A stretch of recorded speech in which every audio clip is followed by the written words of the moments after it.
Welcome to Hyperlocal, the podcast inspiring economic developers, job creators, and community champions with local solutions and global perspectives. I'm your host, Mason Ainsworth. Thank you for taking the time to join us today, and let's get into it. Joining me today is Stephanie Pagnucco, a powerhouse in economic development and destination marketing.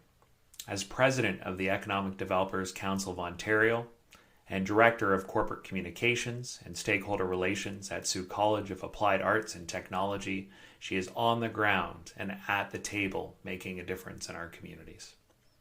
Stephanie brings a wealth of experience from her roles at Destination Northern Ontario, the City of Sault Ste. Marie, and the Ministry of Natural Resources and Forestry. Her expertise spans brand development, digital content promotion, media coordination, and building lasting stakeholder partnerships that put Northern Ontario on the map. In today's episode, we unpack the vital role of collaboration in northern and rural communities, real-world examples of successful partnerships that turn challenges into opportunities, and practical advice for emerging economic developers about navigating today's unpredictable landscape. Welcome, Stephanie, and thank you so much for joining us today. Really appreciate it. Of course. Thank you for having me. Yeah, no problem. So we'll hop right into things. I know when I chat with folks at conferences or events or things like that, it's always interesting to hear where people come from in life and kind of where they have gotten to, and as a result of kind of what decisions and actions throughout their career. So I was just curious if you could tell us a little bit about your work in the economic development sector, how it's connected you with leaders, across Ontario and outside of Ontario as well, and what sparked your passion in this field, and how your journey's led to you to where you are today. Yeah, for sure. My story is a little interesting because I started my career, my first, quote unquote, real job, as I like to say, was with the Ministry of Natural Resources. And I worked in their policy division and later in aviation, forest, fire, and emergency services. And that was really more aligned with my university degree, which was in technical writing. It wasn't something that right off the bat that I was like, okay, I'm going to be in economic development.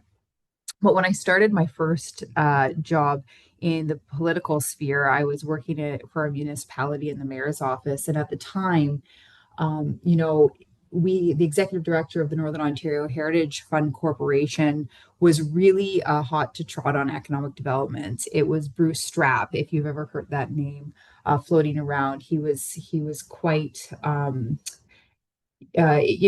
inspirational leader in the economic development sector in Northern Ontario specifically, and it was really an advocate for economic development. So my time at the mayor's office was facilitated through an internship with NOHFC, and Bruce was really adamant that I should take my certification in economic development through EDCO.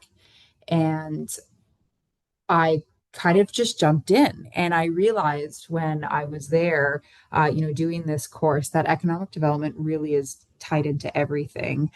I didn't quite understand at first, with somebody who was more on the community partnerships and public relations side, how that could integrate into economic development. But I quickly found out that that's a huge part of economic development is relationship building and community partnerships. So I think that's kind of what it was, the impetus of having someone advocate for the profession and then jumping in and realizing it's really interwoven into everything we do when we're working in government, when we're working in political offices, when we're working in municipalities. It's so interwoven into the work that we do that I really think it could benefit people, really across the board. But specifically for me, it kind of led into my path of economic development to where I am now. Today, I'm president of the Economic Development Developers Council of Ontario.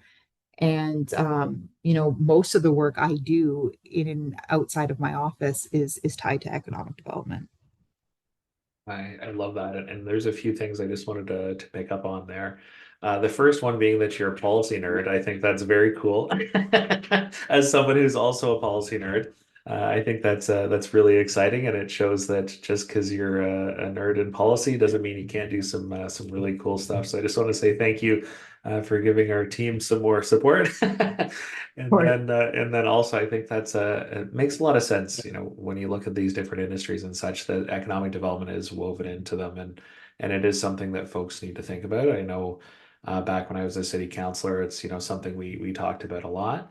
But now that I've been out of politics for a while, and I've done the training with Waterloo, the year one and the year two, and the amount that I learned through that process, I really wish I could go back in time and have some of those debates and discussions with the knowledge that I now currently have about economic development, and how it kind of more works behind the scenes and the inner workings of it. Because I think what you said, it all interconnects, and it's really easy to see once you take the time to learn a bit about it. Yeah, and it's funny about like the policy nerd thing. It's like whenever do you get a high five on the policy side? But I remember when I started in that field, I was like, oh my gosh, like this is a little dry. But as I've gotten, further and further in my career, I lean into policy so hard now that my appreciation for the policy work, which I'm not directly involved in now, is it just grows all of the time. You start to realize how important policy work is as you start working with different stakeholders and different levels of government and through different governance boards. And I same with you. I just want to plug policy really quickly there because it is so important. And I think the sooner you realize that in your career, the more acuity you have politically and more political sensitivity you have when you understand policy more. So I completely agree with you. Awesome. That's great. I love the policy love, and I'm sure a few of our listeners will appreciate that as well.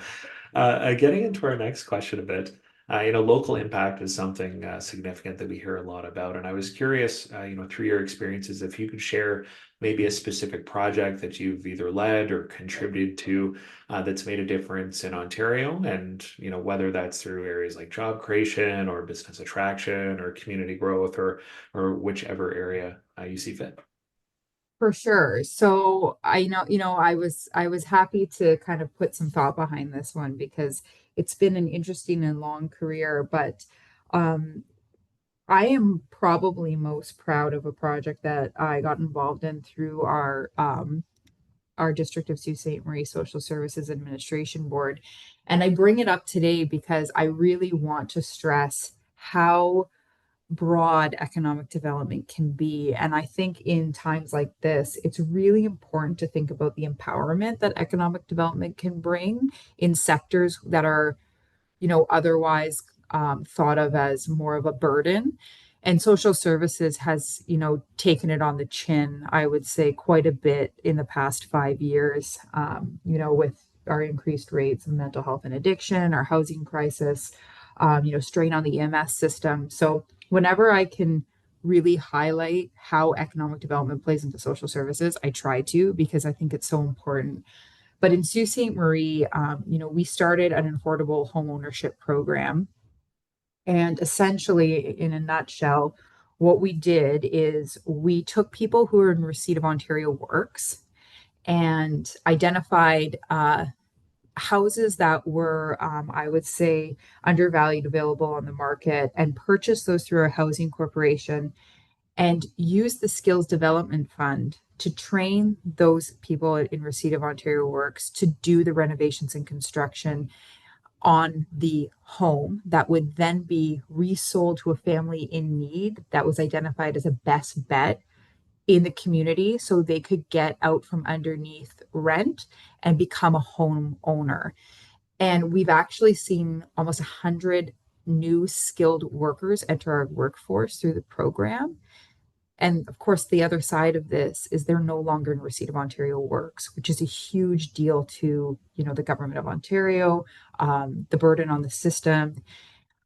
And I really just, every time I do a ribbon cutting at one of these homes, it's the intangible feeling of people being empowered through economic development. And, you know, these folks who have, had this training, they go on and they join our workforce. And it's just such an exciting thing to think about this holistic approach to community development and addressing a social need while ensuring, we're meeting all of these targets that we're seeing coming out of the Ontario government around skills development. And I just challenge all of my colleagues to think about economic development in more unique and unorthodox ways, because there's 1,000 ways to skin a cat, and that one I'm very, very, very proud of. That's incredible, and I think that that really speaks to the community building that we hear about in economic development, and I think that's a good example for folks to think about things a little bit differently, because really what you're doing there is so much. First of all, you're giving folks the skills they need to be successful on their own in the future, which is just huge from a sense of purpose perspective, as well as getting more room for other folks who need it in some of these programs, but also providing folks with a home that they can call their own. I think those things by themselves are extremely powerful, and when you're putting them together in a program, I think that's just exceptional. So I just want to say thank you for the time and effort that you put into that. Absolutely. And I understand there's a real big draw around really big, splashy projects with FDI and things that are a little bit, I don't want to say, more cut and dried in nature, like the traditional sense of economic development. Because those projects are great, and they're so impactful, and they're in your face great. But I do think in today's day and age, with where we're at and the challenges we're facing on local levels, we really need to think about these smaller pockets where we begin to empower people to contribute more significantly to our GDP, to the economy, and really changing the narrative around some of the more significant social challenges that we have in our communities. And I think it's great to have these big investments, but we also have to think more grassroots around economic development as well. 100% for sure. And my dad always told me growing up, he said, if you look after the little things, the big things will end up looking after themselves. And I think it's with those little things that, hey, even if it's not affecting a large percentage of people, or it's not going to be something, flashy in the news, it does have a very large impact. And when you take that and you compound that over years, it makes a huge difference for folks, whether it's, in their community or in their personal lives as well. For sure. And speaking of community, I know there's a lot of great things going on, which you mentioned there. You talked about some of these bigger projects as well. There's a lot of great things going on in different communities, but often those can have challenges associated with them as well. So I was curious if there's a key obstacle that you have faced in a project, and how you took that obstacle and maybe turn that into an opportunity for growth. Yeah, absolutely. And I'll first speak up fairly plainly about where I'm from in the province, which is good context. I'm from Sault Ste. Marie. I'm from a northern community. And usually when there's a challenge in a northern community, it's basically across the board in our large urban centers up here.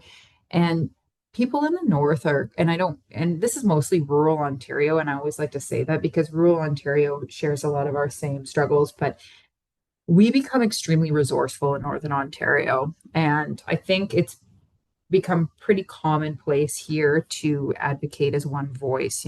We see that in economic development, we see that in social services, we see that in post secondary, we see that in tourism, natural resources. People understand up here that we really have to come together to have a strong enough voice at Queen's Park, to really advocate for our needs up here. So knowing that there's limited resources and significant workforce gaps in Northern Ontario, every project comes with its own challenges. Now, as far as a specific project goes that I can talk about, I I really wanted to talk about the tourism industry with you because I think that's one of the things that, from an economic development perspective, is kind of like the kid brother often at times. But it makes a really, really big impact. And I spent 10 years in the tourism industry. And I think that that's a great example of where we had a really common challenge across Northern Ontario, especially when we were faced with the pandemic. So, when the pandemic hit, we lost about 90% of our traditional market from the US drive market, which is really significant. It was a huge hit to our gross GDP coming out of our industry. Um, it was in the billions of dollars. And, tourism is an underfunded sector as it is. And I would say it's still, it hits above its weight usually in return.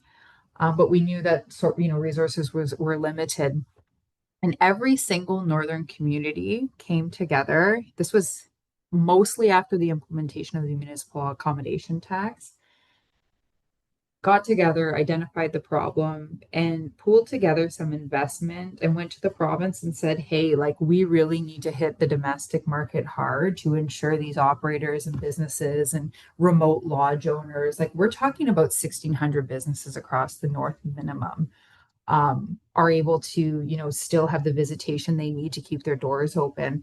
And that took a lot of conversation, that took a lot of concessions, and understanding the unique need in each community and their rural areas. But we were able to get to a place where we could take it to our PMO, our provincial marketing organization, and they actually came to the table and put up some significant investment. We were able to increase domestic visitation through that effort by about 55%. And that was quite incredible in the face of the pandemic. And I use that example because, again, I wanted to kind of give a shout out to tourism and all the great work that they do in that sector, but also the power in working together with your like minded communities across your specific region and how that can make an impact when you are in lockstep and you're all saying the same thing. We see this when we go to AMO and Roma, and if you're stronger together when your voice is united. And I think that's so important in economic development. And I think it's so important even at the granular level of when we're going to council and we're advocating for projects, you really have to have all your partners on the same page to tell that narrative about why this is a good idea, why you need it, and that everybody's on board to make it happen. So in the context of Northern Ontario and how we work up here, I think that that's a really good example, of the challenges we see, but also the strength we have by working with a common purpose. Absolutely. And stronger together. I think that's a really solid message. Whatever you're working on, but especially in economic development. And some of these asks at whether it's at a local council or with a province can be significant, as you've identified in regards to funding. And the stronger you can come to the table and say, hey, listen, this isn't just one group saying this, this is an entire community that spans beyond. Um, you know, ward boundaries or provincial and federal ridings, that it is, our people that want to make these things happen. I think that's a lot more successful when it comes to the table. Absolutely. And I know we've touched a lot about local stuff, but I know through your role, you've got into a bit of the global perspectives as well. And there's, we could talk all day about different things going on in the world, but I'm curious what you're hearing from folks in the industry, whether it be from different EDCO members or other associations, maybe other provincial associations or federal ones. And then for anyone who's listening who wants to get involved and help with some of the stuff that's going on in the world right now, I'm just curious what types of things you'd recommend, whether that's getting involved with associations or going to elected officials or what. You were the expert, so please tell me. Yeah, no, that's a really great question. And I'm happy to kind of share some insights from the EDCO side. You know, Pretty loud and clear, we've heard a consistent message through EDCO that, there are global trends that are creating local challenges across the board. Workforce labor gaps, workforce mobility, supply chain challenges, how the digital transformation has affected the workforce and the workplace. I really think that these things resonate with all municipalities and all of those working, in economic development. And I think for, EDCO members, the ask is really around, how do we stay relevant and adaptable, but also how do we collaborate together? I've been volunteering with that organization for probably over a decade now. And I think now more than ever, there's a willingness to be more collaborative in the sense of identifying issues that we can get behind together.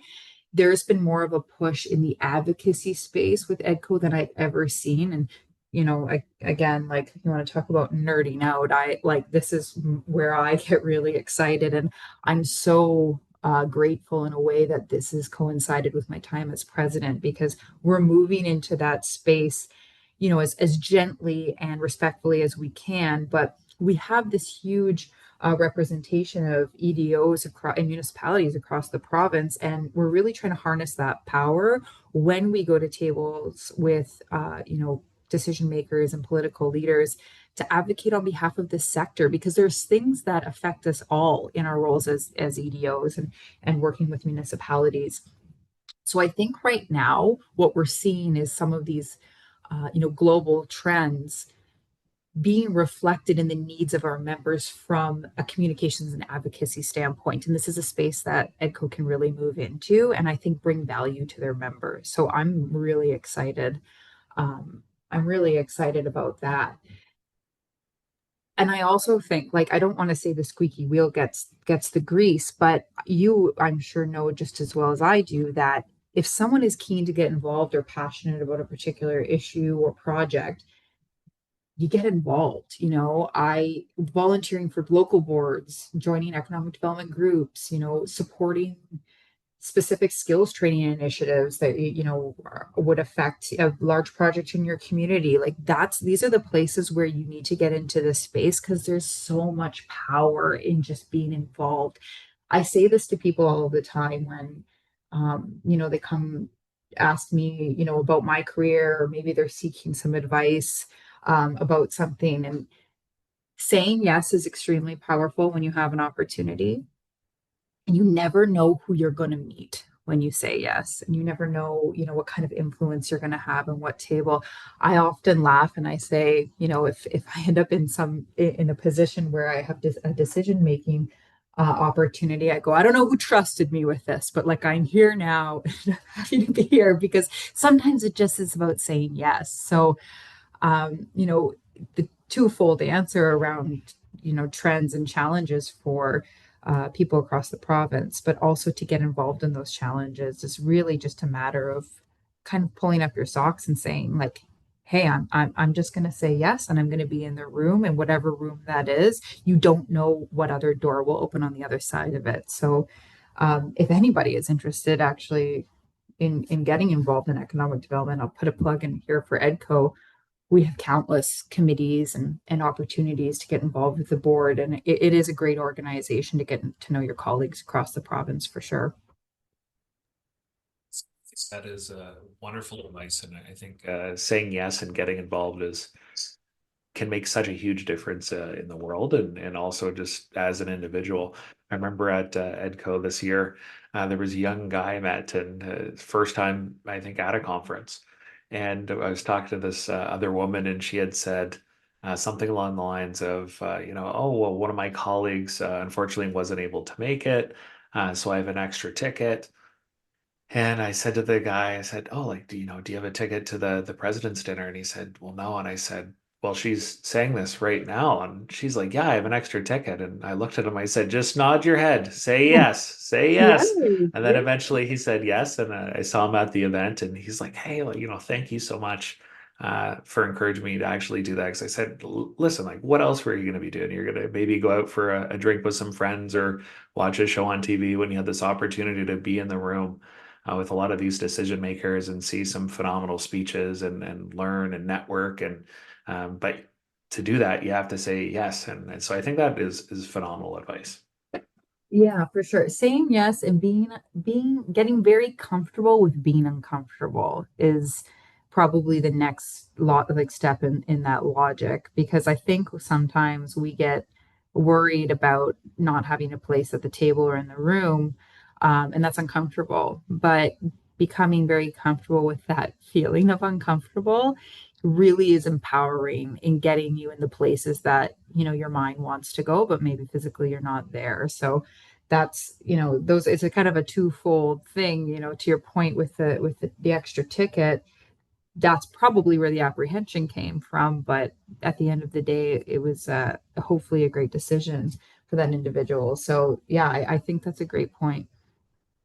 I really like that. Being comfortable with being uncomfortable. I Yes. think that's sounds so interesting, but it makes so much sense when you think about that. And I heard someone before they said, if you're comfortable with a group of people when you're, going out to network and such, then you need to move on to the to the next group. And we always thought that was kind of funny in politics. But speaking of being uncomfortable, this takes us to our next question, which, depending on who you speak with, can be a cause of tension for sure, definitely in the economic development industry, but also I would say pretty much every other industry right now. And that's in regards to, AI and innovation. And I'm curious, with exploring AI's role in economic development, have you seen AI or different, AI digital tools, and seeing them have an impact right now, whether it's, enhancing economic development strategies or reshaping them, or what's something out there with AI, whether it's now or in the future, that you're really excited about? Yes. So AI, oh my gosh, like, where to start? And it's funny, I think we all see the writing on the wall with certain things with AI, right? When it comes to data analysis and talent attraction and forecasting, like these are all things that I think the economic development sector will really benefit from. But, coming from my seat here today, and sometimes it sounds like a broken record talking about the north all the time, but this isn't just for the north, this is for rural communities as well. The thing I think I'm most excited for right now in the AI space, because the potential is huge, but in the here and now, if it's used correctly, the amount of bandwidth it can give a one person economic development department in a small community in Northern Ontario is pretty phenomenal. AI is not great at everything right now, but it certainly is at a lot of things. And I would argue at things that probably eat up a lot of people's time when they're doing an administrative a job at a municipality. And I'm a light touch person when it comes to AI. I tread very lightly, and I can see the potential, from a more global perspective when it comes to economic development and investment attraction. But what really excites me is what it's going to do to free up the mental bandwidth of small communities that are looking to get proposals together and want to dive further into funding opportunities for their community, or are trying to put together white papers around an investment opportunity in their area, but they just don't have the capacity. And how AI can start to help frame these things and forecast these things for them so they can spend more time doing the important work they need to do on the ground with their council, with their elected officials, with their funding partners. So mine's a little bit more lighter touch, but what I see across the north is really more of a capacity building exercise um, through the adaptation of AI in the office. Interesting. And I think that's a very a logical perspective on it for sure, is, as you said, freeing up the mental bandwidth. I think that's so important, because the more time that folks can get available, the more that they can do. And especially for those, small rural communities, or even, I would say, even some of the small urban cities where they just have one person. There's only so many hours in a day. And when you're getting pulled in 10 different directions, or your title has three different departments in it, it's very difficult to spend the time you need to on some of these really important projects. So I think if you can free up a little bit of time from, maybe some of these tasks, as you mentioned, that are a little bit lower on the scale, that you can put some more time behind that, maybe 20% that's going to make a really substantial difference. Yeah, and but that thought is also very scary because, to empower people to use AI in that kind of way, at the office is, and especially when it comes to things like funding applications and project briefs and data analysis and really building a case around let's say an investment project, like that's all great, but this comes with a significant amount of training, a significant amount of respect for the tool, an understanding that there still needs to be critical thinking taking place on these projects. So it's a double-edged sword where I see great potential for smaller communities who adapt AI, but I also worry about how it's implemented, and people understanding that there's still a lot of critical thinking that needs to take place in order to really lean into the help that AI could give on the capacity front. So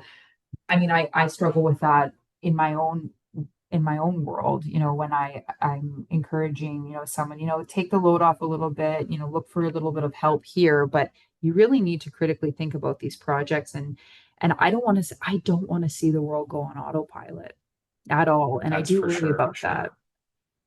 Yeah, it's pretty wild. And since you mentioned that, I'm just gonna pull in a little story here. So I was actually out walking with my son the other day, ran into an old professor who's still active teaching, and I was chatting to him about AI, and he said, what's really funny? He's like, I let my kids, calls them kids, use AI, and one of them was doing a presentation. Not sure what it was on. Let's say it was on. Dressers or something like that. So the presentation, I guess he created with AI. And so the title is something about dressers. But then in the actual presentation itself, it was talking about like soccer balls or something.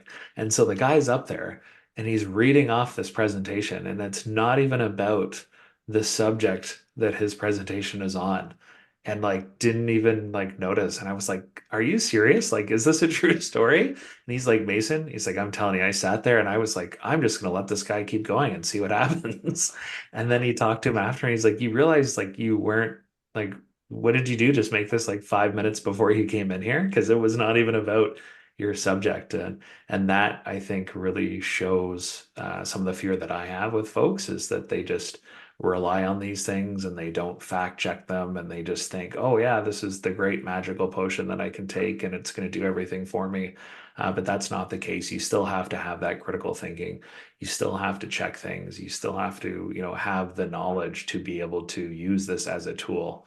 And that's really what I see it as, is a tool, not as a replacement for folks. And I hope that I'm right, so that I can still have a job down the road. I 100% agree with you. And, I think we're going to see that more and more as younger people enter the workforce and they've just grown up with this as something that's very commonplace. Like, just like Windows 95 was like second nature to anybody who was born in the 80s and in the 90s. It's something that they're just going to have that's commonplace. And I, now we're getting into a bit more of a broader conversation about how it affects the workforce and the education sector and how people are using it. But this is where I come from in terms of capacity building, and implementing it in a positive way, because it is so powerful, but it's also it could really make your organization, your institution, your municipality look pretty stupid too. So it's something to 100%. be Yeah. careful about. Yeah, exactly. Yeah, no, I think that's a really good point. So just switching gears a little bit, and because we don't actually want to go and ask AI this, but I'm sure it would have insightful stuff. But the reality is that it wouldn't have I believe as insightful as what you will have, especially as president of EDCO. I think you're going to bring a really unique perspective to this question. And the question is around advice for new economic developers. For someone who's just starting out in their economic development journey, what is one key lesson or strategy that you would share with them to help them make a lasting impact in their role or in their community or wherever they are in the future? Well, it's funny. We kind of touched upon probably one of my favorite ones, which is, always tried to always say yes. And that idea about being comfortable with being uncomfortable, because economic development is truly about relationship building. There's just there's no doubting that that is fundamental in economic development.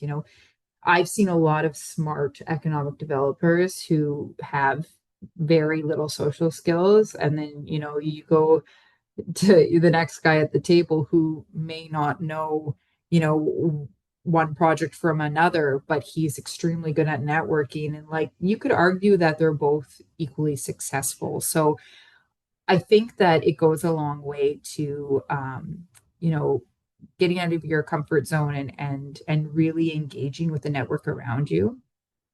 But at the same time, my dad always told me, God gave you two ears and one mouth for a reason.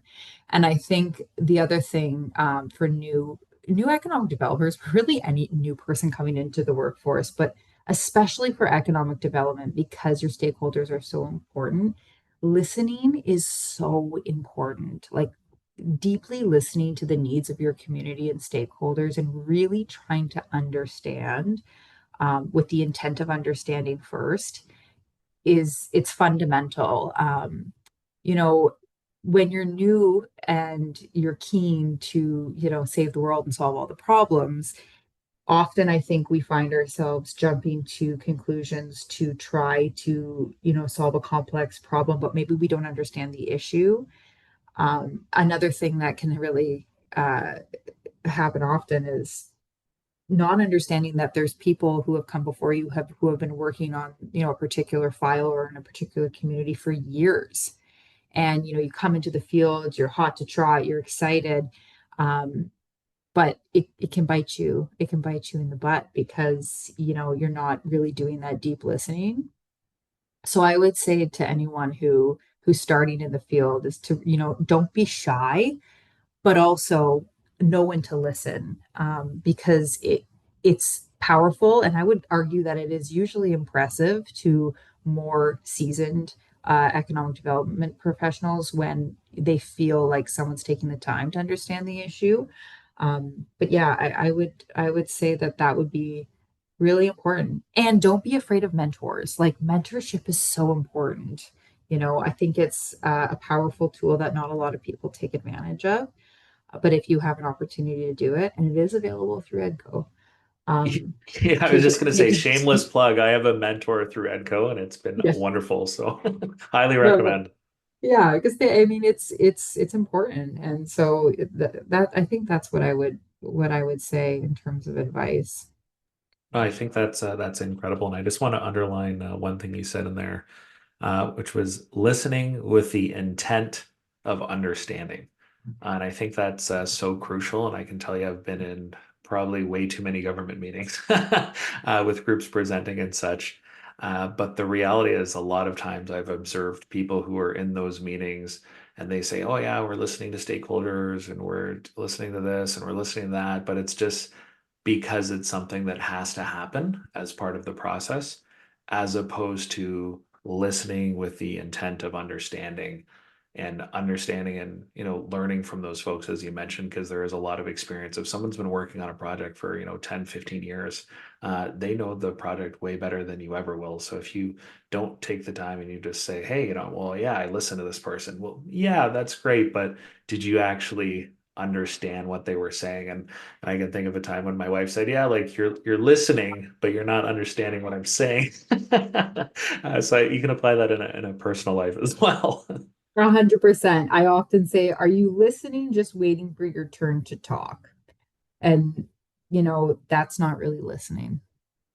I love that. That is bang on. So I'm gonna mention that mention that to her later. I think she will appreciate that because I know there's been times where before I had an idea and I'm just waiting for her to stop so that I can say because I don't want to interrupt and but then I missed. Oh, sorry. Like what was for dinner? And I just told you. So those things definitely happen. I know something that I'm working on. So jumping to our last question, we have a mystery question for you from another guest.